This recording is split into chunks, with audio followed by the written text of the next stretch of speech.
അപ്പോൾ നമ്മുടെ പുതിയ വീഡിയോയിലേക്ക് എല്ലാവർക്കും സ്വാഗതം.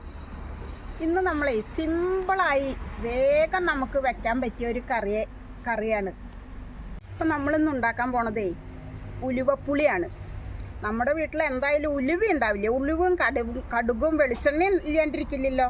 അപ്പോൾ നമ്മൾ ഉലുവ വെച്ചിട്ടാണ് ഇന്നത്തെ കറി. നമ്മളെ ചായ പരിപാടിയൊക്കെ കഴിഞ്ഞാൽ എത്ര ഉണ്ടായാലും നമ്മൾ പറയും എന്ത് കറി വയ്ക്കും. അത് എല്ലാവരും അത് ഞാൻ അങ്ങനെയാണ് കേട്ടോ, നിങ്ങളും അങ്ങനെയാവും. അപ്പോൾ നമുക്ക് നോക്കാം, 2 മിനിറ്റ് കൊണ്ട്. എന്ന് നമുക്ക് ഇറച്ചിയും മീനും ഒന്നും ഉണ്ടാവില്ലല്ലോ. അപ്പോൾ നമുക്ക് പെട്ടെന്നൊരു തട്ടിക്കൂട്ട് കറി ഉണ്ടാക്കണം തോന്നിയാൽ വയ്ക്കാൻ പറ്റിയ സിമ്പിൾ കറി അത് പറഞ്ഞുതരാം. വരൂ. ചട്ടിയൊക്കെ ചൂടായിട്ടുണ്ട്. അതിലേക്ക് കുറച്ച് വെളിച്ചെണ്ണ ഒഴിച്ചു കൊടുക്കുന്നുണ്ട് കേട്ടോ. എണ്ണ ചൂടായി. അതിലേക്ക് നമുക്ക് 1 ടീസ്പൂണ് കടുക് ഇട്ട് കൊടുക്കാം. ഇനി നമുക്ക് 2 ടീസ്പൂൺ ഉലുവ ഇട്ട് കൊടുക്കാം കേട്ടോ. ഉലുവ കൂടുതൽ വേണേ. ഉലുവയാണ് ഈ കറിയുടെ ഏറ്റവും നല്ല സ്വാദ് കൊടുക്കുന്നത്. 3 വത്തൽമുളക് കേട്ടോ.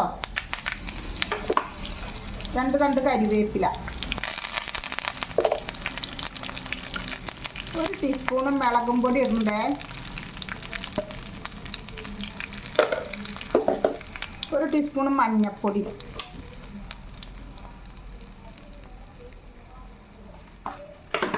നല്ലതുപോലെ കുറച്ച് വെക്കണേ, അല്ലെങ്കിൽ നമ്മുടെ ഈ പൊടികളൊക്കെ കരിഞ്ഞു പോകാൻ സാധ്യതയുണ്ട്. അപ്പോൾ നമ്മുടെ കറിയുടെ സ്വാദ് അപ്പാടെ മാറും.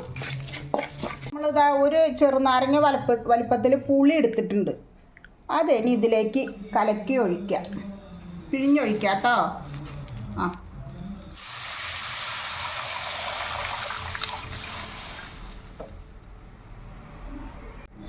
ഇതിലേക്ക് 1 ടീസ്പൂൺ ഉപ്പ് പാകത്തിന് ഇട്ട് കൊടുക്കാം. ഇതിലേക്ക് നമുക്കൊരു തക്കാളിയുടെയോ കായത്തിൻ്റെയോ ഒന്നും ഒരു ആവശ്യമില്ല. ഇത് മാത്രമാണ് ഈ കറിക്ക് വേണ്ടത്. ഇനിയിത് നല്ലതുപോലെ തിളച്ച് വരട്ടെ കേട്ടോ. ഇപ്പം നമ്മുടെ കറിയൊക്കെ നല്ല പാകമായിട്ടുണ്ട് കേട്ടോ. ഇനി നമുക്കിതേ ഓഫാക്കിയിട്ട് കുറച്ച് മല്ലിച്ചപ്പ് വിതറി കൊടുക്കാം. മല്ലിച്ചപ്പ് ഇട്ടില്ലെങ്കിലും കുഴപ്പമില്ല കേട്ടോ. ഉലുവ നന്നായി തോനെ ഇടണം, 2-3 ടീസ്പൂൺ ഉലുവ ഇടണം.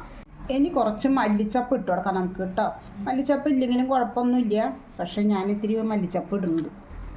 ഇപ്പോൾ ഇതാ നമ്മുടെ കറിയൊക്കെ റെഡി ആയിട്ടുണ്ട് കേട്ടോ. 2 മിനിറ്റും കൊണ്ട് ചെയ്യാൻ പറ്റുന്ന കറിയാണ്. നിങ്ങളൊക്കെ ഇതുപോലെ ചെയ്ത് നോക്കണേ.